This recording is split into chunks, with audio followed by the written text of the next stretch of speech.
Hello नमस्कार दोस्तों। आज हम बात करेंगे जो शिक्षण सहायक सामग्री है उनके 5 इंपॉर्टेंट क्वेश्चनों के बारे में। तो रोज मैं आपके लिए 5 या 10 क्वेश्चन रोज के लेकर आऊंगा, जिससे आपकी तैयारी और मजबूत हो सकेगी। जिससे आपको इंपॉर्टेंट क्वेश्चन पूछे जाएंगे, जिससे क्वेश्चन 5 रहेंगे लेकिन उससे जुड़ी बहुत सारी जानकारी आप तक पहुंचेगी। तो हम शुरू करते हैं। आज का अपना पहला क्वेश्चन है, भाषा प्रयोगशाला में नहीं होता। अगर हम देखते हैं कि भाषा प्रयोगशाला क्या होती है, भाषा प्रयोगशाला जहां भाषा सिखाई जाती है। जैसे अगर हिंदी भाषी लोग हैं तो वहां इंग्लिश सिखाई जाती है, या हिंदी के जो वर्ड होते हैं उनको बढ़िया उनमें इंप्रूवमेंट करवाया जाता है, उनमें सुधार करवाने के लिए भाषा प्रयोगशाला विकसित की गई है। जैसे हमारे बड़े बड़े जो गवर्नमेंट स्कूल है, कॉलेजेज है, उनमें भाषा प्रयोगशाला, जैसे अपनी ज्योग्राफी की क्लासें होती है उसी प्रकार भाषा की क्लासें होती है। और भाषा की प्रयोगशाला एक लाइब्रेरी और जो प्रयोगशाला होती है उसमें भाषा को सिखाया जाता है, जिसमें लिंग्वा फोन होता है, माइक्रोफोन होता है, टेप रिकॉर्डर होता है, अन्य भाषाओं से उसमें भाषा में सुधार करवाया जाता है। जैसे हमने कोई वर्ड बोल दिया, उसको सुधारने के लिए उसको वापस रिपीट करवाया जाता है। बार बार रिपीटेशन से वो क्या हो जाती है, भाषा में वो शामिल हो जाते हैं। तो हम देखते हैं भाषा, अगर भाषा प्रयोगशाला के बारे में देखते हैं तो भाषा प्रयोगशाला भाषा के लिए बनाई गई एक प्रयोगशाला होती है, जिसमें भाषा की छोटी छोटी गलतियों और त्रुटियों को सुधारा जाता है और उसका प्रोनाउंसिएशन जो उच्चारण होता है उसको सुधार करके हमें बताया जाता है। जैसे तो भाषा प्रयोगशाला में नहीं होता। अगर हम देखते हैं कि भाषा प्रयोगशाला में कौन कौन से जो इंस्ट्रूमेंट है वो नहीं होते और होते हैं, हमें बताना है। इसमें 4 अपने ऑप्शन है कि कौन से होते हैं और नहीं होता। नहीं होने वाला कौन सा है? सबसे पहले देखते हैं माइक्रोफोन, जिसके बाद में टेप रिकॉर्डर और वीडियो रिकॉर्डर। टेप रिकॉर्डर और वीडियो रिकॉर्डर से आप सब वाकिफ हो कि टेप रिकॉर्डर किसे बोलते हैं। टेप रिकॉर्डर, जैसे पहले टेप रिकॉर्डर आता था जिसे आवाज भरी जाती थी और उसको वापस रिकॉर्ड करवा कर वापस बोला जाता था, जैसे उसे टेप रिकॉर्डर बोला जाता था। तो टेप रिकॉर्डर मतलब एक रील होती थी, उसमें आवाज को भरा जाता और बाद में वापस सुना जाता। तो ये तो भाषा में होता है, क्योंकि जैसे ही भाषा हम दूसरी भाषा सुनेंगे, दूसरी जब शिक्षक भाषा को रिकॉर्ड करेंगे और बाद में हमारे सामने प्रस्तुत करेंगे तो हम उसको सुनेंगे। तो क्या हो गया, टेप रिकॉर्डर तो होता है। क्या होता है? टेप रिकॉर्डर तो इसमें होता है। बाद में हम देखते हैं वीडियो रिकॉर्डर। वीडियो रिकॉर्डर भी होता है, क्योंकि जब भाषा को रिकॉर्ड किया जाता है तो जो बोलने का लहजा होता है, बोलने का टोन होता है, वो देखा जाता है कि किस प्रकार शिक्षक बोल रहे हैं और किस प्रकार इनकी टोन आ रही है। तो इस प्रकार वीडियो रिकॉर्डिंग करके बच्चों को बताया जा सकता है कि इस प्रकार इसको वर्ड को हमें प्रोनाउंसिएट करना है और बोलना है। ठीक है। इसके बाद हम देखते हैं माइक्रोफोन। माइक्रोफोन भी इसी वीडियो रिकॉर्डर और ऑडियो रिकॉर्डर के समान ही होता है, जिसमें बोला जाता है और बच्चे को समझा जाता है कि तूने क्या बोला है, कौन सी गलती की है। जो माइक्रोफोन में आवाज दी जाती है उसके बाद में वो वापस रिपीट करता है, तो हमें पता चलता है कि हमने प्रोनाउंसिएशन में और जो अपना उच्चारण किया था उसमें कौन सी गलती की है। तो इसका क्या होता है, इसमें माइक्रोफोन में इसमें सुधार किया जा सकता है, जिसमें सही वर्ड को वापस बोला जाता है। तो ये भी इसमें होता है। अब हम देखते हैं मोबाइल फोन। आजकल मोबाइल फोन बहुत ज्यादा संख्या में चल रहा है, तो इस प्रकार हम कह सकते हैं कि मोबाइल फोन का भाषा में यूज नहीं होता। क्या नहीं होता? भाषा प्रयोगशाला में मोबाइल का यूज नहीं होता।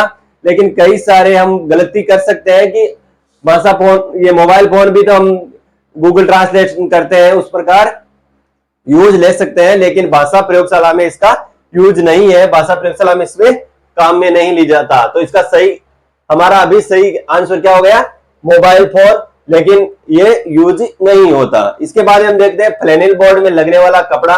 तो दूसरा अपना क्वेश्चन आने वाला है, वो है फ्लैनेल बोर्ड में लगने वाला कपड़ा। तो आप बता सकते हैं कि फ्लैनेल बोर्ड में कौन सा कपड़ा लगता है।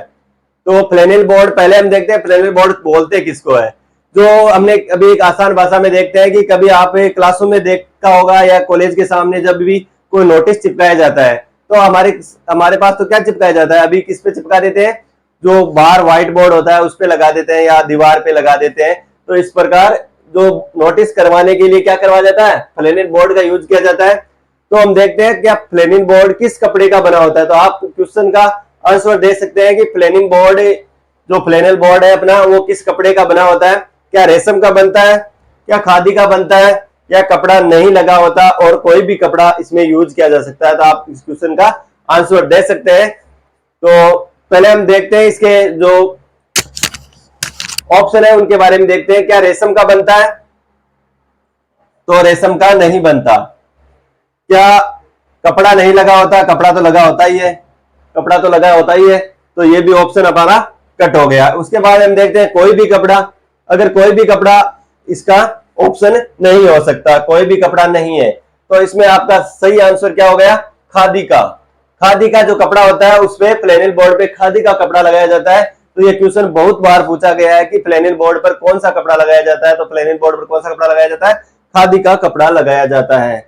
इसके अलावा बाद में अपना नेक्स्ट क्वेश्चन है भ्रमण है। भ्रमण किसे कहते हैं, भ्रमण जब बच्चे बाहर घूमने के लिए जाते हैं तो उसे भ्रमण बोला जाता है। तो हमारे सामने क्वेश्चन है कि भ्रमण किसे कहते हैं, तो आप इस क्वेश्चन का आंसर दे सकते हैं कि भ्रमण किसे कहते हैं, कमेंट बॉक्स में जरूर बताएं कि भ्रमण किसे कहते हैं। सबसे पहला ऑप्शन अपना आ रहा है कक्षा से बाहर घूमना।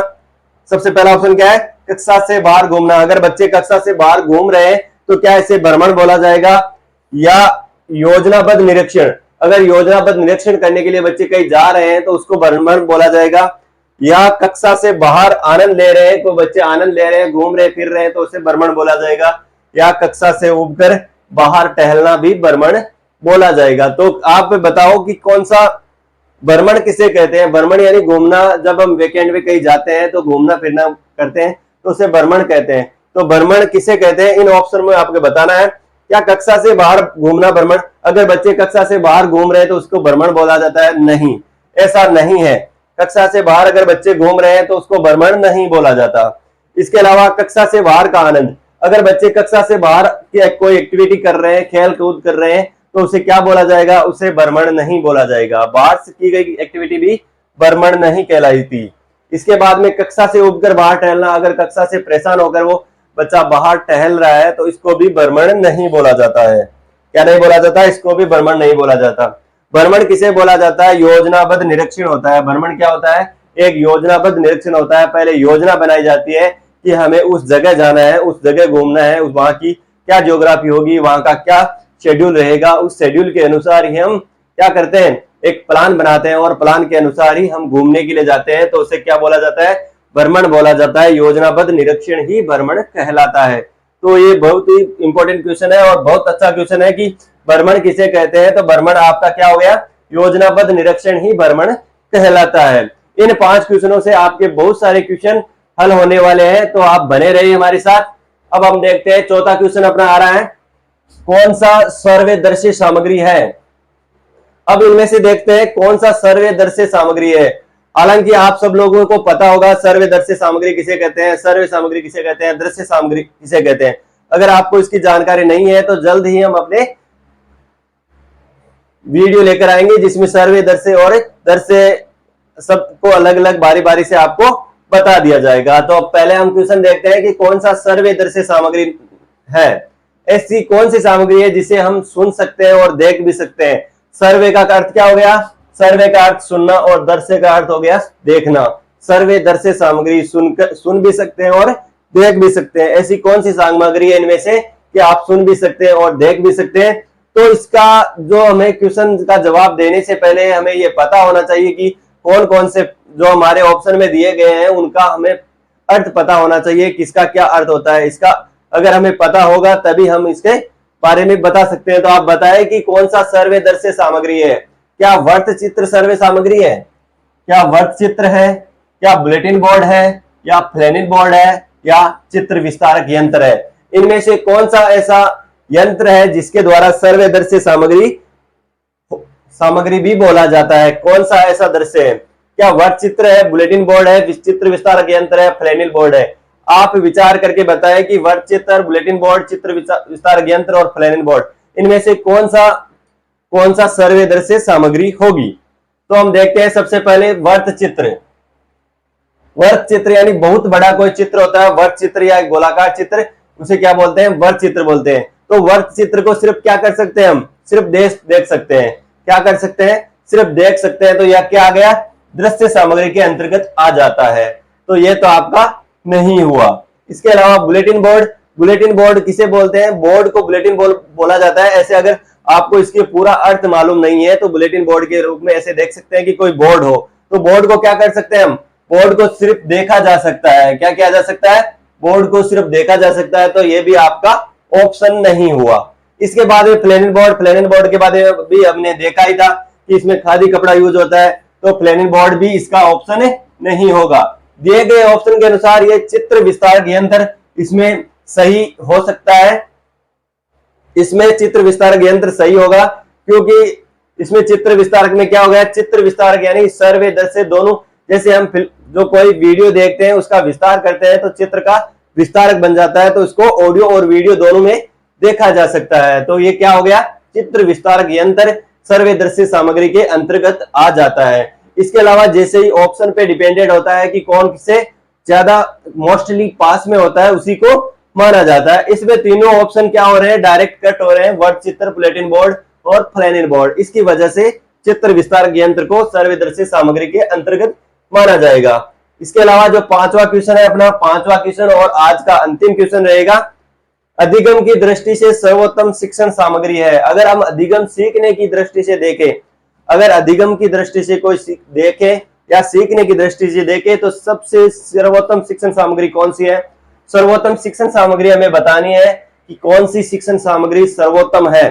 तो हम देखते हैं, सबसे पहले पाठ्य पुस्तक में दी हुई सामग्री अगर सर्वोत्तम है, बाजार में उपलब्ध सामग्री सर्वोत्तम है, छात्र निर्मित और अध्यापक निर्मित। अब हम देखते हैं कि आप क्वेश्चन का जवाब दे सकते हैं कमेंट बॉक्स में कि अधिगम की दृष्टि से सर्वोत्तम शिक्षण सामग्री कौन सी है। तो पाठ्यपुस्तक, क्या पाठ्यपुस्तक है, बाजार में उपलब्ध है, जो छात्र निर्मित है वो सामग्री, या अध्यापक निर्मित, इनमें से कौन सा आपका ऑप्शन सही होने वाला है। तो हम देखते हैं पाठ्य पुस्तक में दी हुई सामग्री अगर देखते हैं तो इसमें क्या है कि जो पाठ्य पुस्तक में हमें दी गई सामग्री है उसी को पढ़ना है। तो ये तो सर्वोत्तम नहीं हुआ, क्योंकि जब अगर हम पाठ्य पुस्तक को ही पढ़ते रहेंगे तो क्या हो जाएगा, हालांकि हम एग्जाम में मार्क्स अच्छे ले पाएंगे लेकिन क्या नहीं होगा, बाहरी जानकारी हमें नहीं मिल पाएगी। तो पाठ्य पुस्तक को इसमें सर्वोत्तम शिक्षण नहीं माना गया है।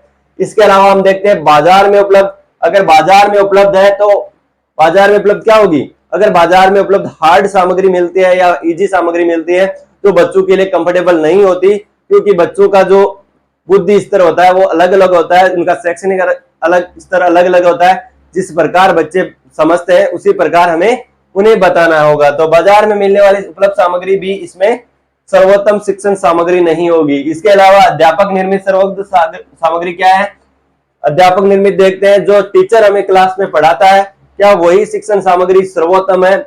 ऐसा नहीं है। हर बच्चे के लिए अलग अलग कैपेबिलिटी होती है कि वो किस प्रकार उसको अटेंड करता है। तो अध्यापक द्वारा, हालांकि अध्यापक द्वारा निर्मित सामग्री भी प्रोजेक्ट या मॉडल वर्क के रूप में काम करती है, लेकिन इसमें अध्यापक निर्मित सामग्री भी बहुत बार ऐसा देखा जाता है कि अध्यापक जी ने जो पढ़ाया वो बच्चों को समझ में नहीं आया, लेकिन जो बच्चे खुद निर्मित करते हैं, क्या करते हैं, बच्चे खुद बनाते हैं, उसे ही अच्छी सर्वोत्तम शिक्षण सामग्री माना जाता है। क्योंकि बच्चे अपनी अपनी जो कैपेबिलिटी होती है, उनकी क्षमता होती है, उनकी एबिलिटी के अनुसार ही वो कुछ बनाते हैं। तो छात्र निर्मित सर्वोत्तम सामग्री, जो छात्र निर्मित सामग्री होती है उसको ही सर्वोत्तम माना जाता है। तो ये था आज का अपना सेशन। तो आज के छोटे से सेशन में 5 क्वेश्चन आपने देखे, 5 क्वेश्चन से मिलते जुलते आपने 5 से 20 से 25 क्वेश्चन आपने देख लिए। इसके बारे में अलग अलग जो अपने ऑप्शन थे उनको, ऑप्शन को विस्तार से हमने देख लिया किस प्रकार क्या रहने वाला है। तो इसी जानकारी आगे प्राप्त करने के लिए हमारे वीडियो को जरूर लाइक करें, शेयर करें और अपने चैनल को अगर नए हो तो चैनल को सब्सक्राइब करें और दोस्तों को जरूर शेयर करें कि फ्री अपना बैच चल रहा है, जिसमें हमने एक इम्प्रूवमेंट किया है कि इसमें जो अपने अलग अलग जो क्वेश्चन रहने वाले हैं, इंपॉर्टेंट क्वेश्चन है, जो 5-5 या 10-10 की श्रेणी में आपको बता दिया जाएगा, जिसमें आपके लिए इतना वर्डन भी नहीं रहेगा। और जब तक अपने एग्जाम आएंगे उससे पहले हम अपनी तैयारी में रहने वाले हैं। तो थैंक यू फॉर वॉचिंग। पढ़ते रहे, मस्त रहे।